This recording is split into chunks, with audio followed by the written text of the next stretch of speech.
leímos esta mañana el 3 al 8, 16. Dice el Señor en su palabra. Vamos a leer desde el 7. Pero cuántas cosas eran para mí ganancia, las estimo como pérdida por amor de Cristo.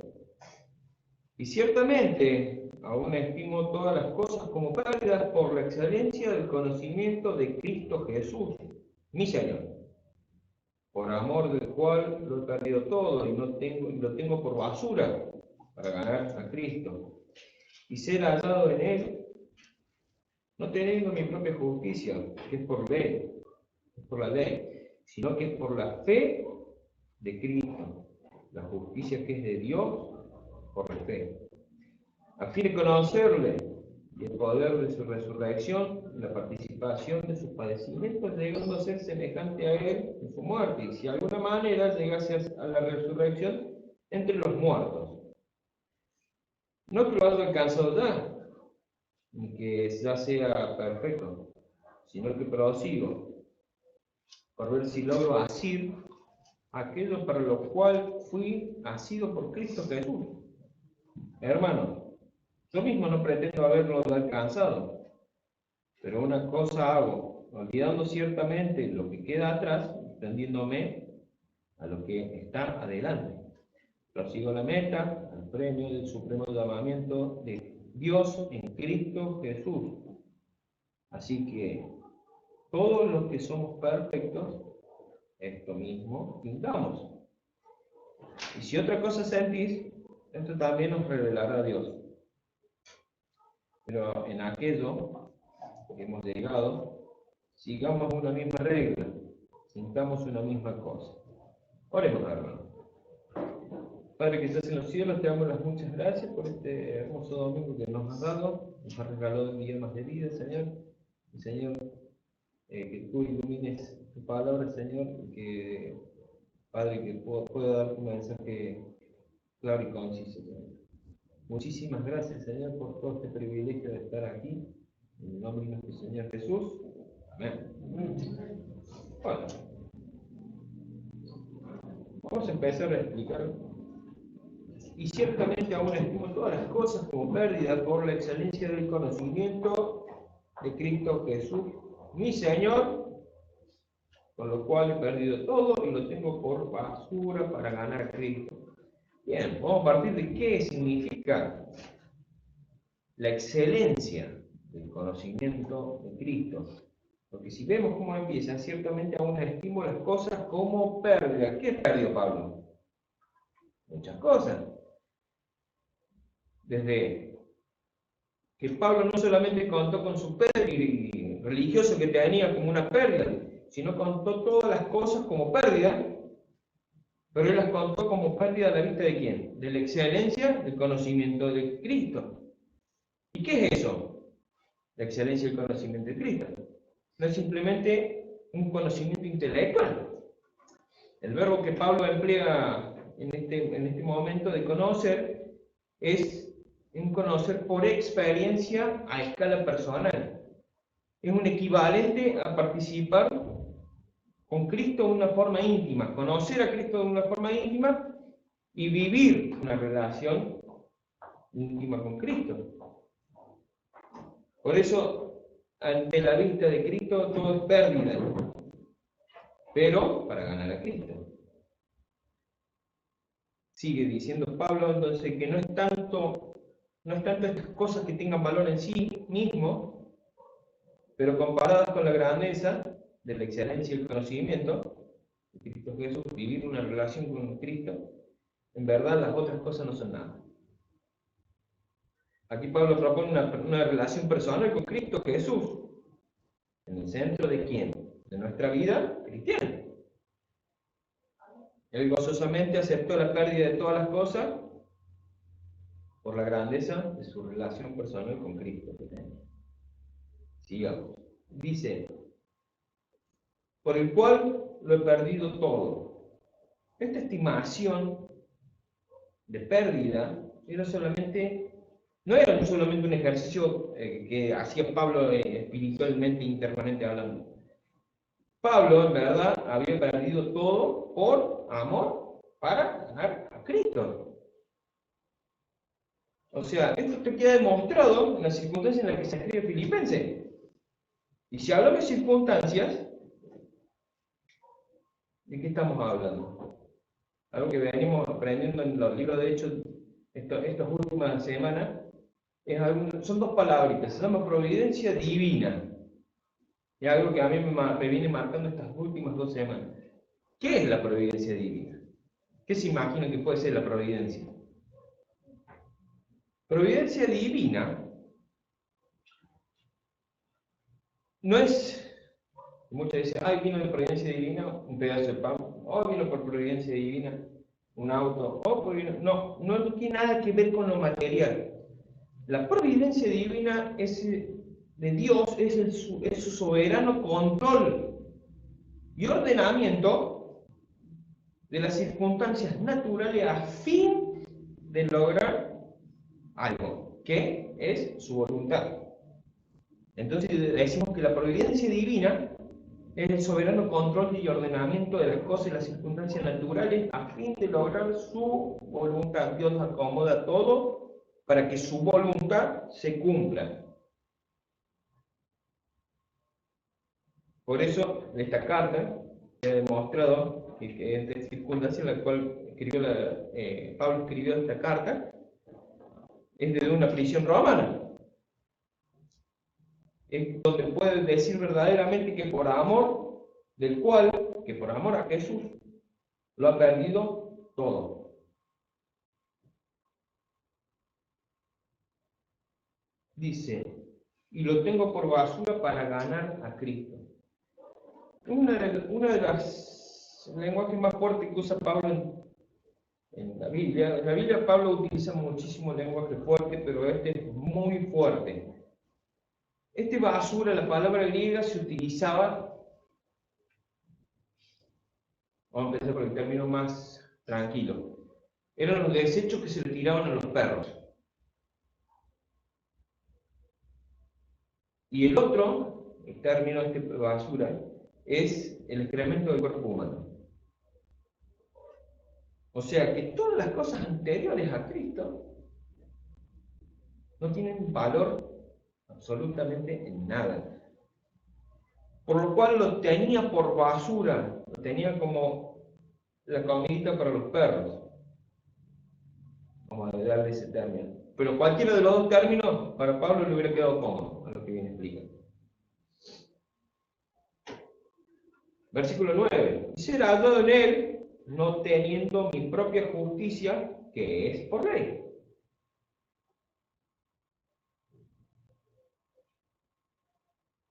Sino que es por la fe de Cristo. La justicia que es de Dios por la fe. Bien. Justicia. Cuando hablamos de justicia hablamos de parámetros. En una relación básica, Pablo, al estar en Cristo y ser hallado en Él, o sea, Pablo estaba en Cristo. Si tenemos que ponerlo en peso, si uno está en el otro, ¿quién gana? ¿Uno mismo o Cristo? ¿Qué es esto de justicia propia? Dijimos que si hablamos de justicia es hablar dentro de un parámetro. ¿Qué es un parámetro? Los aviones andan en parámetro. Esto me lo supo explicar Pastor una vez. Un parámetro es una guía donde uno puede ir manejando el avión, e irse un poquito por el costado o irse para acá. Dentro de esa vía uno va derecho. Si uno se sale de esa vía, se sale del parámetro. Por eso si hablamos de justicia, nos salimos de los parámetros. Entonces, para explicar qué es mi propia justicia, que es por la ley, entonces diríamos que era el parámetro de la vida justa, que era dada por la ley de Dios. O sea que caminando por un parámetro que Dios dio en una ley Pablo se conformaba en ese parámetro antes de conocer a Cristo. Se conformaba en estando dentro de ese parámetro, y no porque lo hacía para Dios.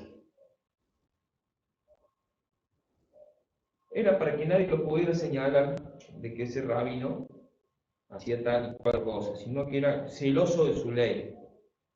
Celoso, todo por obra lo hacía, para que nadie lo señale. Y si lo hacía por obra, era por religiosidad,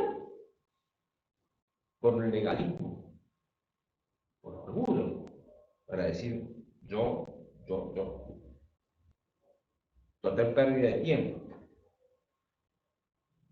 Pero si estamos en Cristo, y todo ese yo y ese orgullo y religiosidad, el legalismo, que es una pérdida de tiempo, al estar en Cristo, todo eso se transforma en que nosotros empezamos a menguar como personas.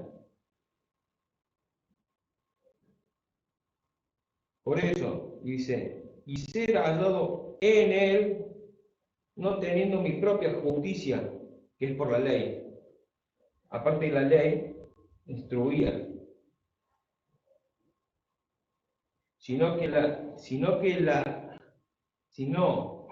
la que es por la fe de Cristo, la justicia que es de Dios por la fe.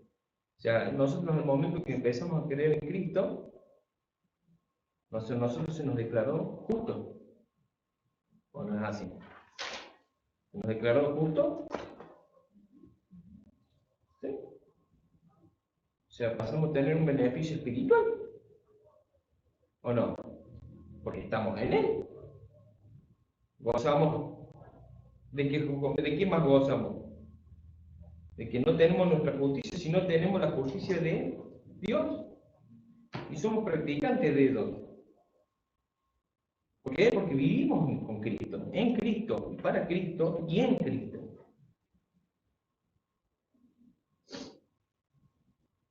Como dijo Spurgeon, nuestro hermano Spurgeon, dice, él rechaza su propia justicia con la impaciencia con lo cual otros hombres rechazan sus pecados. Él tiene en alta estima la justicia, la cual, ¿quién pues? Cristo, que ha traído a nosotros y la cual se vuelve nuestra, ¿por qué? Por la fe en que creímos en Cristo. Sigamos.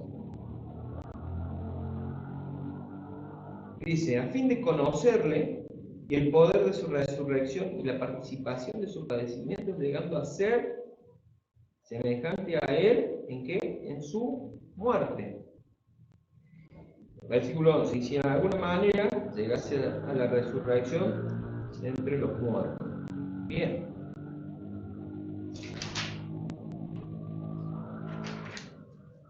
Si decimos, entonces, a fin de conocerle, ¿a qué suena esto? A fin de conocerle. Suena como una petición, o suena más bien como que suena una relación a fin de conocerse, una relación de conocerse más íntima, una relación más íntima y profunda. Es una simple petición del corazón de Pablo. Petición desconocida para los legalistas, porque recordémonos que existían los judaizantes, que decían todo lo contrario a lo que era la ley de Cristo. Entonces, el conocer a Jesús no era un simple conocer su vida histórica, intelectual. No es lo mismo conocer doctrinas correctas con respecto a Jesús. No es lo mismo conocer su ejemplo moral. No es lo mismo conocer su gran obra a favor tuyo, a favor mío. Entonces podemos decir que conocemos a alguien porque lo reconocemos. Podemos decir porque estamos familiarizados o realmente hemos conversado con ellos. Podemos decir que conocemos porque pasamos tiempo. Podemos decir que alguien, o sea, ha dedicado nuestra vida, también ha dedicado tiempo a nuestra vida, por eso lo conocemos. En el caso del matrimonio, en el caso de estamos familiarizados con el panadero, sabemos lo que hace pan. Vamos a conocer a alguien porque lo reconocemos, de pasar todos los días en el trabajo y saludarlo. A mí me pasa cuando voy al trabajo, incluso con 2 o 3 municipales y todas las mañanas, ya nos conocemos, saben que tal hora paso y te esperan para. Pero es conocernos, ir conociéndonos de a poco. Entonces, ¿qué es lo que está diciendo acá Pablo? A fin de conocernos, está buscando ese propósito de estar más en Él. Y voy a citar otra cosa que dijo Spurgeon, también me encanta, dice, hablando de Cristo, dice, hablando de Jesús, ellos me dicen que es un refinador, que limpia manchas. Y dice, Él me ha lavado con su sangre preciosa. Y hasta ese grado yo le conozco. Ellos me dicen que cubre al desnudo. Y Él me ha cubierto con un manto de justicia. Y hasta ese grado yo le conozco. Ellos me dicen que Él quebranta, el que quiebra las caderas. Él ha librado mi alma. Y por lo tanto yo le conozco. Ellos me dicen, Él es un rey que reina sobre el pecado. Él sometió a mis enemigos debajo de sus pies y le conozco en ese carácter. Ellos me dicen que es un pastor. Yo le conozco, pues yo soy su oveja. Ellos dicen que Él es una puerta. Yo he entrado a través de Él y le conozco como la puerta. Ellos dicen que Él es comida. Mi espíritu se alimenta así, como del pan del cielo. Y por lo tanto, yo le conozco como tal. Yo estoy diciendo, perdone. Bien, el poder de su resurrección. Dice, a fin de conocerle y el poder de su resurrección, continuamos con la participación. El conocer a Jesús significa conocer ese poder. ¿O acaso no estábamos muertos espiritualmente cuando nos dijo, levántate? Nos dio vida espiritual. La nueva vida es imputada en nosotros ahora, no cuando muramos.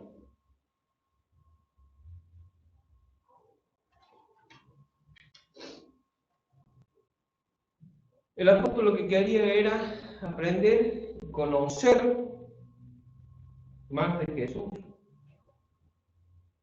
Y en este caso, más de su resurrección. El poder de su resurrección como un poder evidenciado. Un poder de justificación, un poder que da vida, un poder consolador y reconfortante. El poder de su resurrección como un poder evidenciado. Es la evidencia y el sello de que todo lo que Jesús dijo e hizo es verdad. El poder de su resurrección, como un poder justificado, es el sacrificio de la cruz aceptado como un pago total. Por eso somos justificados, somos declarados justos.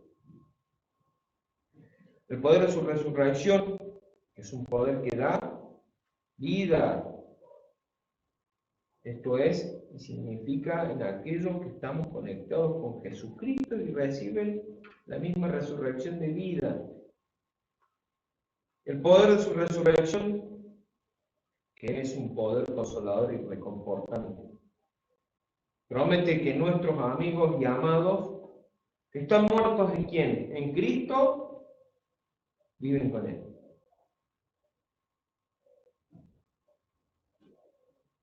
Mi mamá siempre se sorprende cada vez que viene y me dice, el otro día falleció nuestro hermano hace ya 2 años. Rafael Lórez, yo lo conozco Tenía 102 años, la hermana. Ponernos tristes cuando todo el tiempo la Biblia nos dice que nos vamos a encontrar con un propósito. Porque eso es el poder de su resurrección, en un poder consolador y reconfortante. Muchos dicen, sí, se va. Físicamente nos vamos a ir. Pero el poder de consolación que tenemos, de reconfortante, que es más que se vaya a su morada eterna. Yo no creo en eso. ¿Por qué? Porque ya vamos más adelante. Es que nosotros, los que hemos creído en Cristo, no vamos a ver, es un hasta luego. Ya nos vemos, dentro de un ratito. Qué poder de consolación que podemos tener nosotros al momento al enfrentarnos a la muerte física. Es un rato, porque cuando menos nos demos cuenta, vamos a estar con Cristo. Esperemos que sea todo así. Yo sí creo, cuando tengo bien afianzado, que voy a estar con Cristo. La pregunta es para los que dudan, no para mí. Dice la participación de sus padecimientos, a fin de conocerle y el poder de su resurrección, y la participación de sus padecimientos. O sea, al padecer nosotros,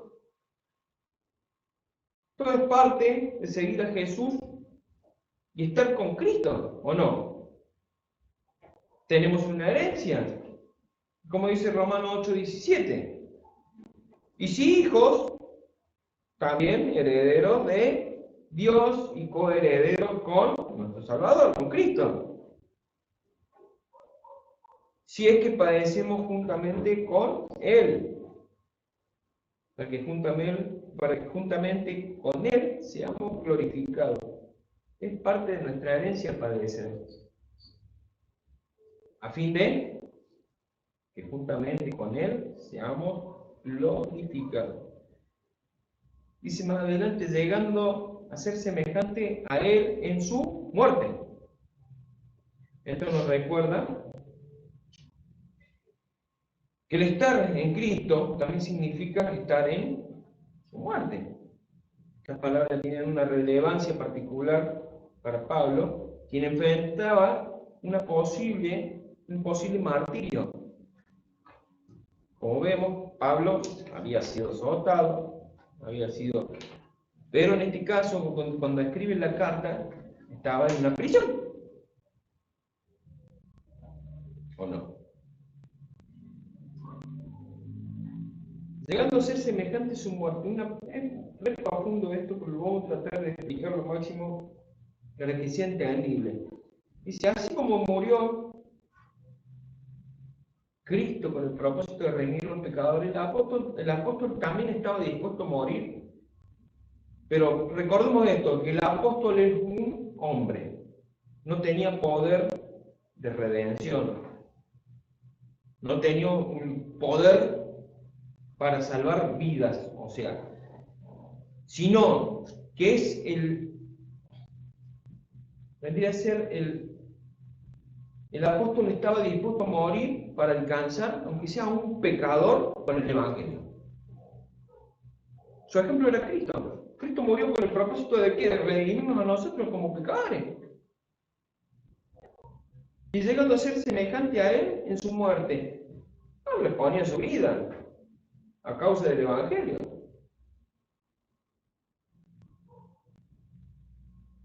Y el apóstol lo hacía y exponía su vida para la obra del Señor. ¿Por qué? Porque él quería, no, por obediencia lo hacía, y no, lo hacía por obediencia con un simple propósito de agradar a Dios. Y era todo para la obra del Señor. A eso se refiere cuando dice acá, y ser semejante en tu muerte. Versículo 11. Si de alguna manera llegase a la resurrección de entre los muertos. Si en alguna manera llegase a la resurrección de los muertos.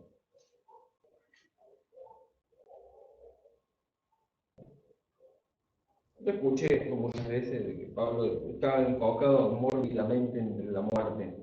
Pero no, al contrario. Pablo no estaba mórbidamente enfocado en el sufrimiento y la muerte de la vida cristiana. Él vio que era una manera necesaria para que la meta de la vida de resurrección justo ahora y durante la resurrección final de su muerte. Podemos decir, entonces,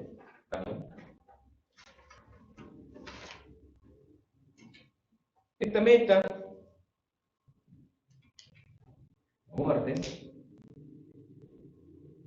era una meta para Pablo digna. El padecimiento valía la pena considerando la grandeza de la meta en la resurrección de entre los muertos. Dice, llegase. Esta palabra llegase, Pablo no dudaba de que era salvo. Pero sí anhelaba una cosa. Poderosamente anhelaba la compleción de su salvación a través de la resurrección de su cuerpo. Y era algo que en ese momento no lo tenía, pero sí lo anhelaba. En resumen, vamos a cerrar esta parte. MacArthur explica, y cita y explica sobre este texto, dice aquí, refleja su humildad, Pablo, estamos hablando, porque no le importaba a Pablo cómo iba a permitir Dios que sucediera su muerte. Pero anhelaba la muerte, el cumplimiento de su perfecta salvación y su resurrección corporal. Pablo sabía que se iba al cielo. Y como ya hemos visto en Filipenses, decía una cosa y decía otra entre la espada y la pared, pero iba a esperar que el Señor diera la orden de que Él venga. Versículo 12. Versículo 12 al 14, Pablo utiliza una alegoría, una analogía, perdón, alegoría, analogía. ¿Qué analogía usa? La analogía se usa para describir una situación en algo que sucede muy normalmente. Y en esa época los corredores, y en la cultura que era griega, era una cosa que se veía muy seguido. Los juegos que se hacían de corredores. Entonces, Pablo va a utilizar una analogía de un corredor para describir el crecimiento espiritual de quién. De él no, de los cristianos. Pero del cambio me lo va a explicar. O sea, en este contexto, de lo que vamos a leer los siguientes versículos, dice, el corredor tiene un solo pensamiento. Si uno va a correr una carrera, ¿qué quiere? Ganar. Y para correr hay que dar paso. Trotar. Se puede cansar uno. Pero siempre el corredor tiene una cosa en la cabeza, llegar al premio o llegar a la meta. Entonces dice, no que lo haya alcanzado ya, ni que ya sea perfecto, sino que prosigo porque por ver si logro asir aquello para lo cual fui también asido por Cristo Jesús.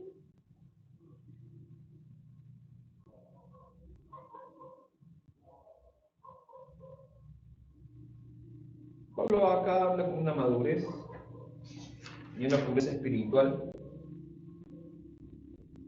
Podríamos esperar que él creía que él ya había conquistado todas las dificultades espirituales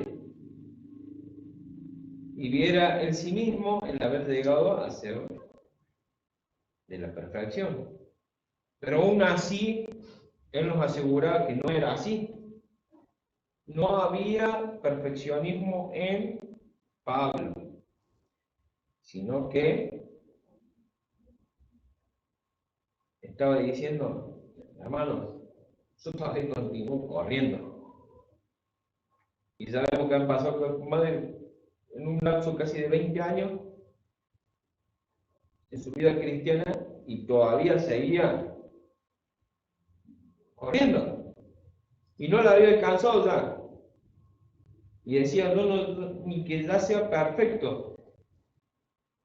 Este perfecto es maduro, no es perfecto de perfección. De que, wow, qué cristiano. No, está hablando de madurez. Ni que ya sea maduro. Sino que prosigo por ver si logro asir.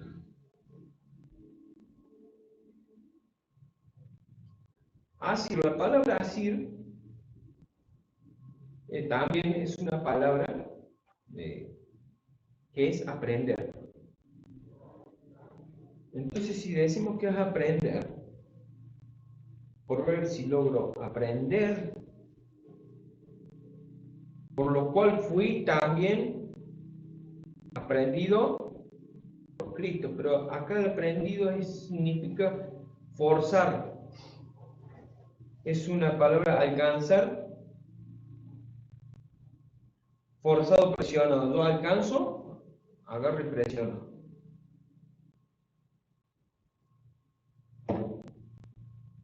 Entonces, ¿cómo explicamos esto? Jesús dice, por lo cual fui alcanzado por Cristo Jesús. Yo estoy tratando de entender por qué me agarró el Señor y me tiene así. Entonces, si Jesús asió su mano, echó mano de Pablo, ¿por qué fue? ¿Para qué fue?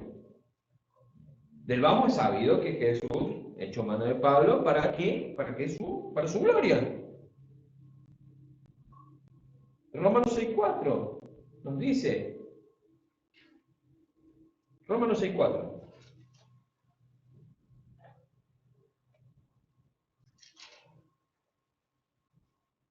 Porque somos sepultados juntamente con Él para muerte por el bautismo a fin de que como Cristo resucitó de los muertos por la gloria del Padre, así nosotros andemos en vida nueva. Jesús echó mano de Pablo para hacer un hombre nuevo. Así que Pablo echó mano de aquello y quiso ver la obra transformadora de Jesús llevada a cabo completamente en el mismo. También Jesús echó mano de Pablo para conformar a la imagen de Cristo Jesús. Romanos 8:29. Dice, porque lo que antes conoció, también los predestinó para que fuesen hechos conformes a la imagen de su Hijo, para que Él sea el primogénito entre muchos hermanos. Jesús echó mano de Pablo para conformar a la imagen de Cristo Jesús. Jesús echó mano de Pablo para hacerle un testigo, para hacerle un instrumento, para traerle al sufrimiento. Esto lo vamos a ver en Hechos 9:15.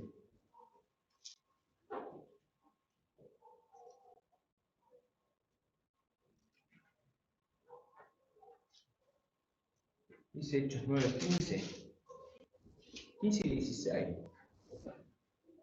Estamos viendo acá la conversión de Pablo, cuando el Señor habla con Ananías.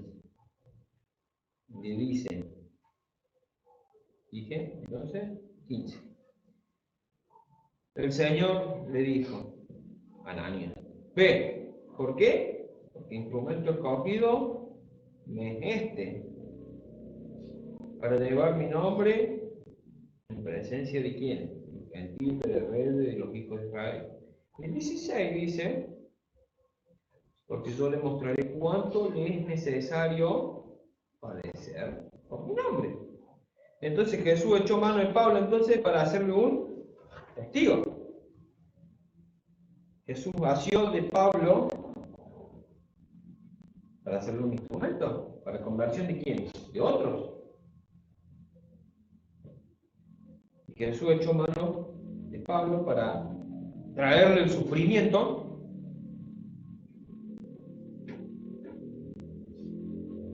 queriendo conocer más a Jesús en el compañerismo de sus padecimientos. Jesús echó mano también de Pablo para que él pudiera obtener la resurrección de la muerte. Estamos viendo acá en Filipenses 3:11.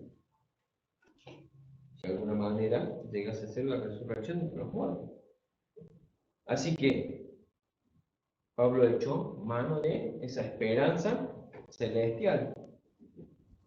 Y una pregunta mientras iba estudiando todo esto es: ¿qué diferencia tengo yo con Pablo?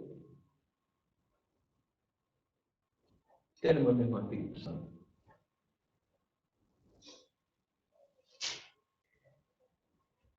Hermanos, yo mismo no pretendo haberlo alcanzado ya alcanzado, pero una cosa hago, olvidando ciertamente lo que queda atrás y extendiéndome a lo que está atrás. No, dice lo que está delante. Prosigo la meta, el premio supremo, el llamamiento de Dios en Cristo Jesús. Una de las pocas veces que habla del pasado, la Biblia, no he leído, literalmente no he leído algo más claro.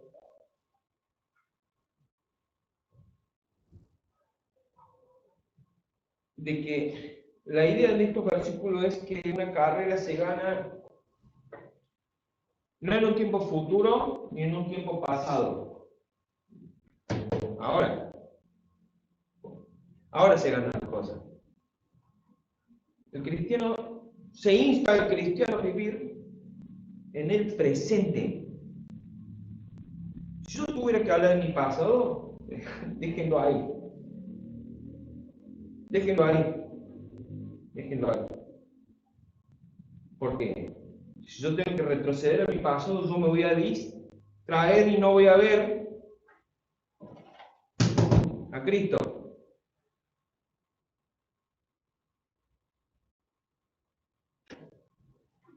Si yo tuviera que ver mi pasado, es lamentable.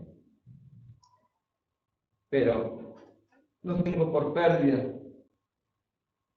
Yo a los 40 años todavía tengo plenitud de mi vida. Cuando yo hace 6, 7, 8 años atrás decía que yo estaba muerto. No, yo quiero vivir. Y si vivo, vivo para Cristo. Entonces, si la carrera se gana en el presente, ¿por qué tengo que mirar para atrás? ¿Por qué tengo que dar el crédito a mis cosas de atrás? Más las secuelas me han quedado, hermanos. ¿Que lucho? Sigo luchando, pero no mirando atrás, no mirando para atrás. Eso está diciendo Pablo. Nada, que eso pasó. Viví en Cristo, está en Cristo, seguí a Cristo.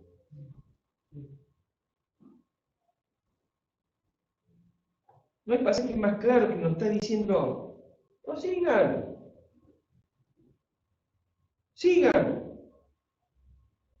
Pero para empezar una carrera tenemos que mover un pie. No, pero yo no. Yo soy yo. No.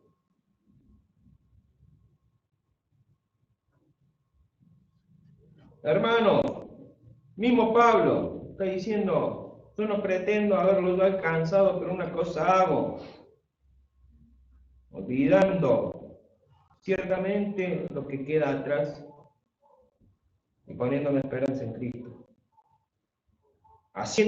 Obedeciendo lo que dice Cristo. ¿Qué mayor ganancia vamos a tener? Que el día que vamos a estar con nuestro Señor. Prosigo a la meta, al premio supremo del llamamiento de Dios en Cristo Jesús. ¿Qué es? Llamamiento, el premio. Cuando el Señor me diga, bueno, Daniel, ven conmigo. Qué lindo, ¿no? Supremo llamamiento de Dios es el tiempo en el que Dios llama al creyente a su presencia. Cristo venció la muerte.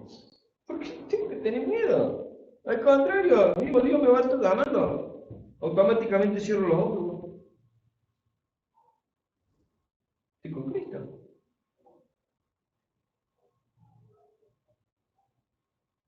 Qué pedazo de premio, ¿no? Ir corriendo a los brazos del Señor.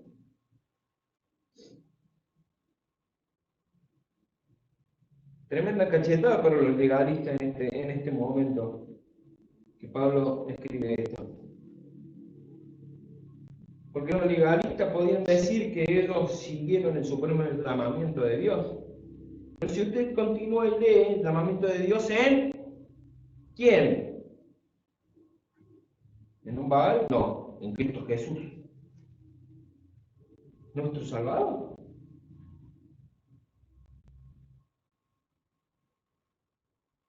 Pero estos legalistas no lo hicieron en Cristo. ¿Por qué? Porque lo hacían todo en su propia carne, en su propia fuerza, en su propio orgullo. Sí hacían el llamamiento de Dios, sí, pero no en quién. Por eso Pablo, está terminando con el mensaje, dice en 15:16, así que todos los que somos perfectos, todos los que somos maduros, esto mismo sintamos. ¿Qué es esto mismo? Todo lo anterior. Pero si sentí otra cosa, también os lo revelará Dios. ¿Qué está queriendo decir? De una vez que entendemos y sabemos qué es lo que tenemos que hacer, no lo hacemos, es el pecado. Dios lo va a revelar. Ya me lo ha hecho revelar muchas veces en mi terquedad.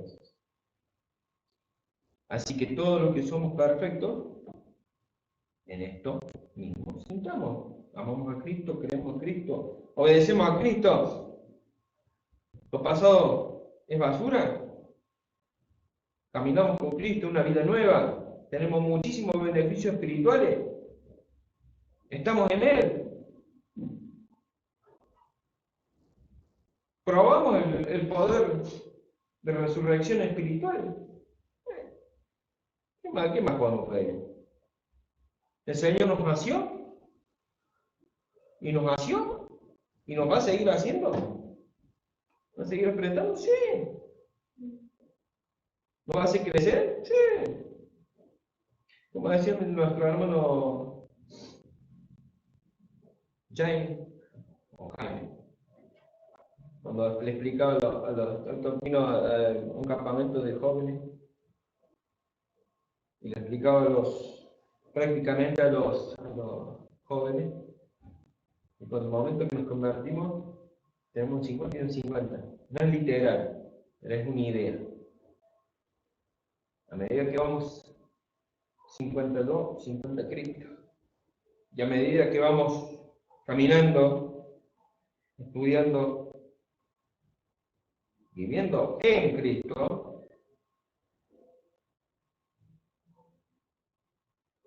uno pierde y el otro gana. Pero ¿qué pasa? Cuando nosotros crecemos nosotros y Cristo la chica. Yo espero llegar por lo menos el día de mi muerte, tener un 40% mío y un 60% de Cristo.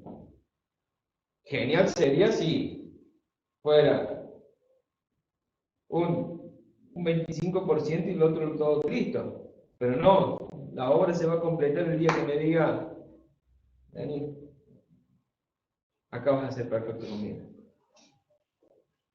Pero me encantaría llegar a los pies de Cristo, cuando muera, por lo menos que Él prevalezca en mi vida. No sé si queda clara la imagen. Por eso dice, así los que somos perfectos, esto mismo imitamos. Y si otra cosa sentís, esto también os revelará Dios.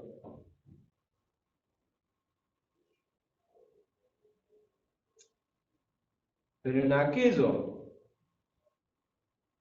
que hemos llegado, sigamos una misma regla, sintamos una misma cosa. ¿Qué palabra es esta? Una misma regla. Es una palabra griega que es una regla, es una marca en el piso, lineal, que es donde caminaban ciertas personas para que o no se caigan en un precipicio, o no se caigan en un lodazal, o sabían extender, pero caminaban por ahí. Caminaban en fila, pero todo con un mismo sentido, era cruzar para no caerse en acá ni allá. Eso es lo que está diciendo Pablo acá. Así que todos los que somos maduros, no, perdón, y por eso, pero en aquello que hemos llegado a ser maduros, sigamos una misma regla, sintamos una misma cosa.